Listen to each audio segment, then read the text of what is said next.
स्वागत है आपका एकलव्य स्नातक पर। और आज की इस वीडियो में हम बात करेंगे BA political science honours semester 4 का जो सब्जेक्ट हम कर रहे थे, political institutions and process in comparative world. इसकी यूनिट 2 है चुनावी प्रणाली यानी कि इलेक्टोरल सिस्टम। उसके बारे में हम डिस्कस करेंगे और इसके इंपॉर्टेंट क्वेश्चंस को कवर करेंगे। इसकी जो पीडीएफ है वो आपको टेलीग्राम चैनल पर मिल जाएगी, तो आप वहां से इसको डाउनलोड कर सकते हैं। सबसे पहले बात करते हैं चुनाव क्या है, व्हाट इज इलेक्शन एंड चुनावों के कार्यों का वर्णन कीजिए। तो जो चुनाव होती है, वोट के माध्यम से किसी कार्यालय या पद के लिए चुनने की एक प्रक्रिया होती है जिसको चुनाव कहा जाता है। यानी कि चुनाव में हम क्या करते हैं, हम वोट देते हैं जिससे कि हम किसी कार्यालय के मिनिस्टर को चूज करते हैं या फिर किसी पद के लिए उसको चुनते हैं। ठीक है, तो ये जो चुनने की प्रक्रिया होती है इसी को चुनाव कहा जाता है। चुनाव लोकतंत्र की एक महत्वपूर्ण प्रक्रिया होती है क्योंकि चुनाव ही एक ऐसा माध्यम होता है जो लोकतंत्र के एक स्वस्थ संचालन के लिए बहुत महत्वपूर्ण हो जाता है। क्योंकि लोकतंत्र का सार या फिर कंक्लूजन यही है कि लोगों की भागीदारी, और जो लोगों की भागीदारी होती है वो चुनावों के माध्यम से होती है। ठीक है, इसके द्वारा जनता अपने प्रतिनिधि का चयन करती है।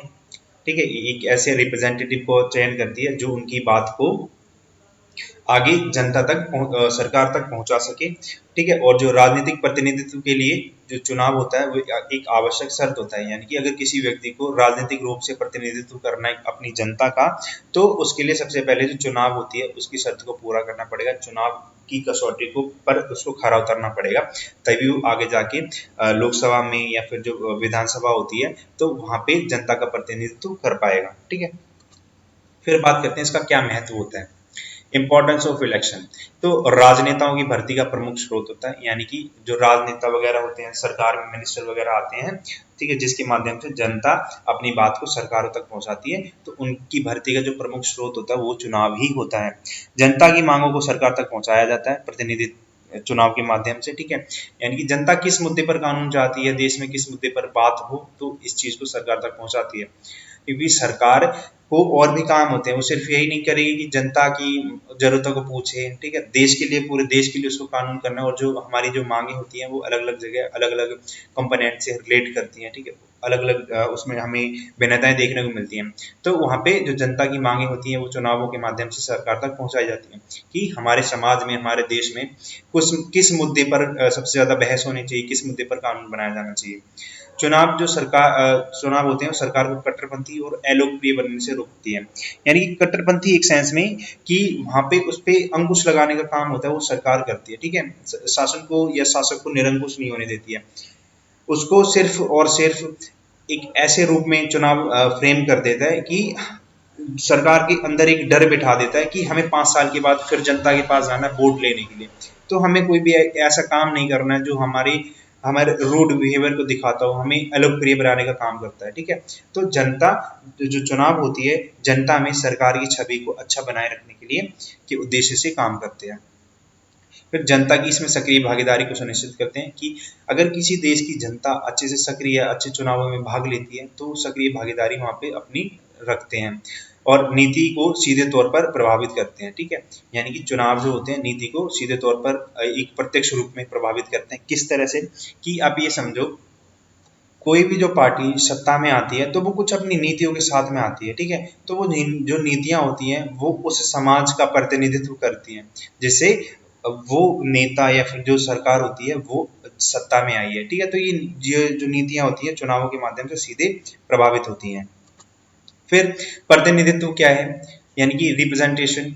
तो प्रतिनिधित्व लोगों की एक बड़ी इकाई की ओर से, यानी कि एक बड़े से समूह की ओर से कानूनी रूप से खड़े होने का एक कार्य होता है। ठीक है, यानी कि यहाँ पे सपोज करो कि 10,000 लोग हैं। ठीक है, अब 10,000 के 10,000 ही तो वहाँ पे संसद में जा नहीं सकते, क्योंकि संसद में बहुत छोटा है इस जनसंख्या के हिसाब से, और ये एक्चुअल जनसंख्या नहीं है, हमारे देश की जनसंख्या बहुत है, तो इतने लोग कहाँ पे बैठेंगे। ठीक है, तो यहाँ पे क्या किया जाता है कि 10,000 का एक बंदा यहाँ पे ले लिया जाता है और जिसको हम आगे पार्लियामेंट में भेजते हैं, जो कि इन 10,000 के लोगों के लिए काम करेगा। ठीक है, तो यही होता है प्रतिनिधित्व, एक बड़े से समुदाय की ओर से, बड़ी सी इकाई की ओर से कानूनी रूप से खड़े होने का काम प्रतिनिधित्व होता है। फिर एक व्यक्ति या समूह जो होता है लोगों की एक बड़े निकाय के लिए खड़ा होता है। ठीक है, यानी कि यहाँ पे एक व्यक्ति भी हो सकता है और एक संस्था भी हो सकती है। प्रतिनिधित्व लोगों के विचारों को स्पष्ट करते हैं और उनके हितों की रक्षा करते हैं। ठीक है, जनता क्या चाहती है, उनके क्या क्या विचार होते हैं, उनको सदन में रखा जाता है, संसद में रखा जाता है, और उनके क्या किस किस चीज में हित है, उनको किस चीज पे ज्यादा इंटरेस्ट आ रहा है, रुचि आ रही है, उनकी क्या क्या आवश्यकताएं होती हैं, उनके जितने भी इंटरेस्ट होते हैं उनकी रक्षा करने का काम प्रतिनिधित्व के माध्यम से किया जाता है। 20वीं शताब्दी में, ठीक है, जो हमारा सार्वभौमिक वयस्क मताधिकार था उसके माध्यम से सभी वरिष्ठ नागरिकों के लिए प्रतिनिधित्व प्रणाली को शुरू किया गया था। ठीक है, वरिष्ठ कह लो या फिर हम ये कह सकते हैं कि जितने भी एक वयस्क लोग थे जिनकी एज 18 साल से प्लस थी, उन सभी लोगों के लिए प्रतिनिधित्व प्रणाली को शुरू किया गया कि इन लोगों का जो प्रतिनिधित्व होगा ये अपने रूप में अपने आप से चुन सकते हैं कि कौन सा बंदा, कौन सा व्यक्ति, कौन सा नेता इन लोगों का प्रतिनिधित्व करेगा। ठीक है, फिर बात करते हैं महिलाओं की चुनावी भागीदारी किस तरह की रही है। ठीक है, इस पर एक लेख लिखना है। तो ऐतिहासिक रूप से अगर हम देखते हैं तो महिलाओं को चुनावी प्रक्रियाओं से बाहर रखा गया। तथ्य है, ये एक स्थापित तथ्य है कि शुरुआत में अगर हम पूरी हिस्ट्री में देखते हैं तो कहीं ना कहीं हमें ये देखने को मिल जाता है कि महिलाओं को भी जितनी भी इलेक्शन के प्रोसेस थे, जो पूरे देश में संसदों की सदस्य थे पहले, उनमें महिलाओं को बाहर रखा गया था। महिलाओं को ऐसे अवसर ही नहीं दिए जाते थे कि वो राजनीति में, चुनावों में भाग ले सके। महिलाओं के मताधिकार की प्रगति जो है, यानी कि उसकी जो प्रोसेस है, काफी देर से आई है और बहुत धीमी चल रही है अभी भी। महिलाओं को वोट का जो अधिकार है वो इंग्लैंड और अमेरिका, फ्रांस में जो कुछ आंदोलन हुए थे, रिवॉल्यूशन हुए थे, उसके बाद में मिला था। ठीक है, महिलाओं को पहली बार मताधिकार 1854 में न्यूजीलैंड में प्राप्त था, यानी कि न्यूजीलैंड में ने सबसे पहले महिलाओं को वोट का अधिकार दिया था, और नॉर्वे और फिनलैंड ने 1914 में महिलाओं को वोट का अधिकार दिया था। फिर दुनिया भर में जो विधायिका है वो लिंग पर आधारित है, यानी कि जो पूरी पूरी जो हमारी जो पार्लियामेंट है वो जेंडर बेस्ड है। यहाँ पे सिर्फ और सिर्फ जो मैन होते हैं वो काम करते हैं। विकासशील जो देश हैं उनमें भी अभी भी महिलाओं की जो चुनावी भागीदारी है वो बहुत कम है, तो इस चीज को सुनिश्चित किया जाना अभी भी बाकी है। वहाँ पे महिलाओं को ऐसे अवसर नहीं दिए जाते हैं, उनके अलग अलग कारण होते हैं, वो हम अगली जो यूनिट हमारी 5 है उसमें डिस्कस करेंगे कि ऐसे कौन से कारक होते हैं जो महिलाओं को उनका प्रतिनिधित्व करने से रोकते हैं। ठीक है, फिर दुनिया भर में जो चुनाव होते हैं उनमें जो सांसदों की भूमिका होती है, महिलाओं की जो संख्या होती है, उसमें हमें उनका कम प्रतिनिधित्व देखने को मिल जाता है। ठीक है, तो ये थी चुनावी भागीदारी। और आज भी अगर हम देखते हैं ना तो बहुत ही एक ऐसी क्रिटिकल कंडीशन है जिसमें महिलाओं को कहीं कहीं पे तो वोट देने का भी अधिकार नहीं दिया जाता है। ठीक है, उनके साथ इस तरह का अमानवीय व्यवहार किया जाता है और उनको चुनाव में भागीदारी नहीं बनाया जाता, उनको प्रतिनिधित्व करने का अधिकार नहीं दिया जाता, यानी कि जो मुख्य धारा की राजनीति है उनसे उनको अलग रखा जाता है। फिर चुनाव प्रणाली क्या है, इसके विभिन्न जो प्रणालियां होती हैं उनके बारे में चर्चा करनी है। तो चुनाव प्रणाली बेसिकली क्या है, देखो, चुनावी प्रणाली विभिन्न नियमों का एक समूह है, यानी कि अलग अलग जो यहाँ पे रूल्स हमें रेगुलेशन देखने को मिल जाते हैं, वो क्या कहलाता है, वो चुनाव प्रणाली कहला जाता है। यह चुनावों के संचालन को नियंत्रित करता है कि चुनाव किस तरह से काम करेंगे, किस तरह से चलेंगे, इसके लिए क्या क्या नियम कायदे कानून होंगे, उन चीजों को नियंत्रित करने का काम चुनावी प्रणाली के द्वारा किया जाता है। इसमें वोटों को सीटों में बदलने की प्रक्रिया शामिल होती है कि किस तरह से कितने वोटों को हम यहाँ पे सीटों में कन्वर्ट करें, कितनी जो जनसंख्या होगी वो मिलकर एक सीट का निर्माण करेगी। तो इस तरह की जो पूरी प्रोसेस होते हैं वो सारे सारे चुनावी प्रणाली में होते हैं। ठीक है, अब सबसे जो इम्पोर्टेंट है वो है चुनाव प्रणाली। हमारे पास बेसिकली 3 चुनाव प्रणाली होती हैं और इनसे हर साल क्वेश्चन आते हैं। इस first past the post system के बारे में लिखिए, अनुपातिक प्रतिनिधित्व प्रणाली के दोषों के बारे में चर्चा कीजिए, इसके क्या क्या फायदे होते हैं उनके बारे में व्याख्या कीजिए, मिश्रित सदस्य अनुपातिक प्रणाली के बारे में चर्चा कीजिए। ठीक है, तो बेसिकली जो चुनाव प्रणालियां होती हैं वो 3 प्रणाली होती हैं, first past the post system, अनुपातिक प्रतिनिधित्व प्रणाली यानी प्रोपोर्शनल रिप्रेजेंटेटिव सिस्टम, और मिक्स्ड मेंबर प्रोपोर्शनल सिस्टम यानी कि मिश्रित सदस्य अनुपातिक प्रणाली। तो इन तीनों के बारे में अपन लोग बहुत ही मतलब अच्छे से समझने की कोशिश करेंगे। पहले बात करते हैं first past the post system. ठीक है, तो इसको बेसिकली हम क्या कहते हैं, इसको हम सरल बहुमत प्रणाली कह सकते हैं। ठीक है, यानी कि बहुसंख्य प्रणाली। आप देखो, इसमें मैं आपको थोड़ा सा एक एग्जांपल के थ्रू बता देता हूँ। आप ये देखो कि ये एक फिनिशिंग लाइन है, ठीक है, और यहाँ पे कैंडिडेट 1 है, कैंडिडेट 2 है, यहाँ पे कैंडिडेट 3 है और कैंडिडेट यहाँ पे 4 है, ठीक है, 4 कैंडिडेट है। अब चारों के चारों इस रेस में दौड़ रहे हैं। अब यहाँ पे क्या होगा कि जो सबसे पहले जाएगा वो जीत जाएगा यहाँ पे। तो यहाँ पे सबसे पहले कैंडिडेट नंबर 3 जाएगा, वो फिनिशिंग लाइन को टच करेगा, तो जो यहाँ पे कैंडिडेट नंबर 3 है वो जीत जाएगा। सेम ऐसे ही अगर हम एक एग्जाम्पल के तौर पर देखते हैं, ठीक है, तो एक एग्जाम्पल के तौर पे देखेंगे तो जो पूरा का पूरा जो चुनाव होता है, पूरा जो हमें जो चुनावों का पूरा सिस्टम देखने को मिलता है, वो भी एक दौड़ होती है। वहाँ पे अलग अलग प्रत्याशी दौड़ते हैं अपनी सत्ता पाने के लिए। तो यहाँ पे भी कुछ ऐसा ही चलता है कि जिसको सबसे ज्यादा वोट मिलते हैं वो यहाँ पे विजयी हो जाता है। ये मैटर नहीं करता है कि वो अन्य की तुलना में कितने वोट प्राप्त करता है। यहाँ पे मायने सिर्फ इतना रखता है कि उसको सबसे, इन जितने भी वहाँ पे कैंडिडेट हैं वहां से सबसे ज्यादा वोट मिलने चाहिए उन चारों में से, ठीक है। तो ये कुछ करना कुछ इसका एक एग्जाम्पल के लिए मैंने आपको समझाया था। अब पढ़ते हैं इसको। जो सरल बहुमत प्रणाली है वो निर्वाचन की एक मुख्य प्रणाली है। सबसे ज्यादा फेमस प्रणाली इसी को कहा जाता है। सर्वाधिक मत प्राप्त करने वाले प्रत्याशी को यहाँ पे विजयी माना जाता है। ये मायने नहीं रखा जाता है कि उसको कितने मत मिले हैं, बस मायने ये रखा जाता है कि उसको सबसे ज्यादा मिलने चाहिए। साधारण भाषा में एक सिंपल लैंग्वेज अगर हम बात करते हैं तो जो सबसे आगे है वही जीता, इसको प्रणाली भी कहा जाता है। इस चुनावी दौड़ में जो व्यक्ति सबसे पहले फिनिशिंग पॉइंट पर पहुंचता है, यानी कि जो व्यक्ति जिस पल जितने भी वोट हैं उनमें से जो सबसे ज्यादा वोट हासिल करता है वही जीत जाता है, वही विजयी यहाँ पे होता है, ठीक है। इस पद्धति में पूरे देश को छोटी छोटी निर्वाचन इकाइयों में बांट दिया जाता है, यानी कि जो पूरा देश होता है उसको अलग अलग छोटे छोटे क्षेत्रों में बांट दिया जाता है और प्रत्येक क्षेत्र से अलग अलग प्रतिनिधि चुनाव जीतते हैं और चुनाव जीतने के बाद ये सारे के सारे यहाँ से चढ़ के यहाँ पे एक पार्लियामेंट में आ जाते हैं, ठीक है। और इन ये जो अलग अलग क्षेत्र होते हैं इनको निर्वाचन क्षेत्र कॉन्स्टिट्यूएंसी भी बोला जाता है। हर निर्वाचन क्षेत्र से केवल एक प्रतिनिधि को चुना जाता है, ठीक है, यानी कि इस सीट से सिर्फ एक बंदा आएगा, इस सीट से भी एक बंदा आएगा, इस सीट से भी एक बंदा आएगा। तो इस तरह से यहाँ से सिर्फ एक ही व्यक्ति को चुना जाता है।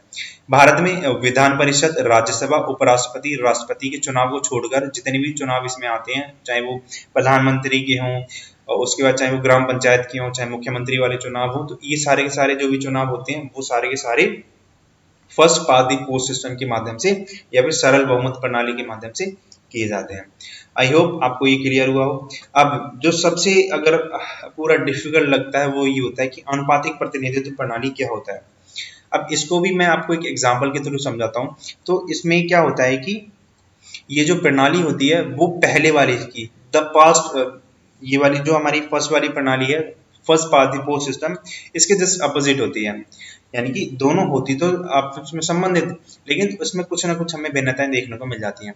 अब इसमें क्या होता है कि सपोज करो यहाँ पे दो कैंडिडेट यहाँ पे खड़े हुए हैं, यानी कि दो पार्टी यहाँ पे खड़ी हुई है, ठीक है, एक ही क्षेत्र से। अब यहाँ पे क्या होता है, अगर हम first past the post system के बारे में देखते हैं तो जिसको सबसे ज्यादा मिलेगा वही यहाँ पे जीत जाएगा। लेकिन इस प्रणाली में क्या किया जाता है, इसमें बस यही खेल कर दिया जाता है कि देखो जो ए पार्टी है उसको मिले तो 55%, ठीक है, और जो बी पार्टी है उसको मिले बचे कुचे 45% वोट, ठीक है। ये एग्जाम्पल के लिए मैं बता रहा हूँ। तो first past the post system के अनुसार तो ये वाला विजयी होगा। लेकिन ये जो हमारी अनुपातिक प्रतिनिधित्व प्रणाली है ना, इसमें क्या होगा कि ये जो अलग अलग राजनीतिक दल हैं, पॉलिटिकल पार्टीज हैं, उनको उनकी जितने भी उनको मत प्राप्त होते हैं उसके आधार पर इनको सीटें दी जाती हैं, ठीक है। तो इसको सिर्फ एक एग्जांपल के लिए मैंने आपको बताया था कि जितने मत मिलते हैं उतनी ही उनको यहाँ पे सीटें दी जाती हैं। अब यहाँ पे जिसको कम मिले होते हैं उसका भी यहाँ पे महत्व होता है और जिसको ज्यादा मिले होते हैं उसका भी महत्व होता है, ठीक है। तो क्या होता है, एक बार इसको देखते हैं। तो चुनाव के बाद प्रत्येक राजनीतिक दल को उसी रूप में संसद में भेजा जाता है जिस जिस अनुपात में उसे वोट मिले हैं। यानी कि जिस दल को, यहाँ पे जो सबसे ज्यादा महत्वपूर्ण भूमिका होती है दलों की होती है, क्योंकि जो लोग होते हैं वो दल को वोट देते हैं ना कि किसी व्यक्ति को, ठीक है। तो राजनीतिक दल होते हैं उसी रूप में संसद में भेजे जाते हैं जिस अनुपात में उसको वोट मिले हैं। यानी कि अगर किसी पार्टी ए को 55% वोट मिले हैं तो उसको सिर्फ और सिर्फ उस स्टेट की सिर्फ और सिर्फ 55% सीटें ही दी जाएंगी, ठीक है। तो प्रत्येक राजनीतिक दल चुनाव से पहले अपने प्रत्याशियों की एक प्राथमिक सूची बना लेता है, जैसे कि यहाँ पे भी किया जाता है कि चुनाव से पहले उस क्षेत्र में उन प्रत्याशियों की सूची बना ली जाती है जिनको वो पार्टी उस इलेक्शन में खड़ा करना चाहती है उस सीट से। तो जितनी सीट का कोटा उन्हें दिया जाता है उतने प्रत्याशी को यहाँ से चुन लिया जाता है, यानी कि इलेक्शन होने के बाद में जितने वोट उनको मिलते हैं उसके बाद में उन्हें कुछ कोटा दिया जाता है कि आपको 40% यहाँ पे कोटा दिया जाता है, तो आप अपने प्रत्याशियों को चुन के बता दो कि कौन कौन को आपको संसद में भेजना है। तो ठीक है, ये होता है। इस प्रणाली में किसी राजनीतिक दल को उतनी प्रतिशत सीट मिलती है जितने उन्हें मत प्राप्त होते हैं, यानी कि यहाँ पे सारा का सारा जो खेल सिस्टम होता है वो मतों का होता है कि उन्हें कितने मत मिले होते हैं और उसी के आधार पर उनको सीट दी जाती है। किसी निर्वाचन क्षेत्र के प्रतिनिधि वास्तव में राजनीतिक दलों के प्रतिनिधि होते हैं, क्योंकि इस सिस्टम में जो सबसे ज्यादा इंपॉर्टेंट रोल होता है वो किसी राजनीतिक दल का होता है। ठीक है, यानी कि जो हमारी पॉलिटिकल पार्टीज होती है उसका सबसे ज्यादा यहाँ पे महत्व होता है, ना कि किसी एक प्रत्याशी का। किसी कैंडिडेट का यहाँ पे कोई भी अपना महत्व नहीं होता, सिर्फ और सिर्फ राजनीतिक दल का होता है। लोग सिर्फ और सिर्फ राजनीतिक दल को देखकर वोट करते हैं कि कौन सा राजनीतिक दल हमारे लिए ये काम करेगा, ना कि कोई भी कैंडिडेट। ठीक है, तो किसी बड़े भौगोलिक क्षेत्र को ही एक निर्वाचन क्षेत्र मान लिया जाता है, यानी कि कोई एक बड़ा क्षेत्र होता है, बहुत बड़ा क्षेत्र है, ठीक है, तो उसको ही एक निर्वाचन क्षेत्र मान लिया जाएगा और यहाँ पे जितने भी उसको वोट मिले होंगे उसके आधार पर उनको सीटें दे दी जाएंगी। फिर जो मतदाता होता है वो किसी राजनीतिक दल को वोट देता है, ना कि किसी प्रत्याशी को। ठीक है, तो ये मैंने आपको बता दिया। बेसिकली दोनों में बस फर्क इतना है, पहली वाली जो first past the post system है वहां पे जिसको सबसे ज्यादा वोट मिलते हैं वो विजयी होता है, और अनुपातिक प्रतिनिधित्व प्रणाली में क्या होता है कि जिस हिसाब से किसी राजनीतिक दल को वोट मिलते हैं उसी हिसाब से उनको सीटें दी जाती हैं, उसी हिसाब में वो संसद में जाते हैं। ठीक है, तो ये था हमारा प्रोपोर्शनल रिप्रेजेंटेटिव सिस्टम। अब मिश्रित अनुपातिक प्रतिनिधित्व प्रणाली, अब इसमें हम थोड़ा सा समझेंगे। इसमें मैंने लिखा इसलिए नहीं क्योंकि इसमें हमें ज्यादातर प्रैक्टिकल थोड़ा समझना पड़ेगा। एग्जाम्पल से मैं आपको समझाता हूँ कि देखो यहाँ पे सबसे पहली बात है कि जितने भी यहाँ पे मतदाता होते हैं उनको यहाँ पे 2 वोट का अधिकार मिलता है, 2 वोट का अधिकार मिलता है। ठीक है, यानी कि यहाँ पे जितने भी लोग होते हैं जो कि 18 साल से ऊपर के होते हैं, जिस भी देश में ये शासन प्रणाली होती है उसके अनुसार में, तो यहाँ पे जितने भी वोट होते हैं उनको जितने भी मतदाता होते हैं उनको 2 वोट का अधिकार प्राप्त होता है। अब इनका जो पहला वोट होगा वो तो पूरे देश के लिए होगा, यानी कि किसी एक राजनीतिक दल के लिए होगा, राजनीतिक दल, और जो दूसरा होगा वो होगा प्रत्याशी के। ठीक है, तो जो प्रत्याशी का जो वोट होगा वो देंगे तो वो होगा the first past the post system के अनुसार, यानी कि जिसको सबसे ज्यादा वोट मिलेंगे वो प्रत्याशी यहाँ पे विजयी होगा। ठीक है, उसके बाद में जो इनका जो राजनीतिक दल को वोट होता है, यहाँ पे जो व्यक्ति होते हैं, जो मतदाता होते हैं, उनको ये बताना पड़ता है कि हम इस राजनीतिक दल को पसंद करते हैं। ठीक है, इसके बाद में भी यहाँ पे हमें अलग अलग तरह के राजनीतिक दल में देखने को मिल जाते हैं। यहाँ पे ए आया, बी आया, उसके बाद सी आया। ठीक है, तो अब सपोज कर लो इसको मिले 50%, इसको मिले 20%, इसको मिले 30%। तो यहाँ पे सिस्टम क्या होगा, इसका जो राजनीतिक दल का चुनाव होता है वो अनुपातिक प्रतिनिधित्व के हिसाब से होता है, यानी कि प्रोपोर्शनल प्रतिनिधित्व के अनुसार, यानी कि प्रोपोर्शनल रिप्रेजेंटेटिव सिस्टम के अनुसार होता है। और जो हमारा प्रत्याशी वाला जो उनका जो दूसरा वोट होता है वो the first past the post system के अनुसार किया जाता है। तो यही है मिश्रित अनुपातिक प्रतिनिधित्व प्रणाली। ठीक है, आई होप आपको ये काफी अच्छे से क्लियर हुआ हो। और बस आज की इस वीडियो में बस इतना ही। अगर आपको कोई भी डाउट हो तो आप कमेंट करके पूछ सकते हो, और I will try to give you the answer of your doubts. Okay, so आज की इस वीडियो में बस इतना ही है। बाकी हम हमारी जो फर्दर यूनिट्स हैं हम उनको कवर करने की कोशिश करेंगे। Thank you.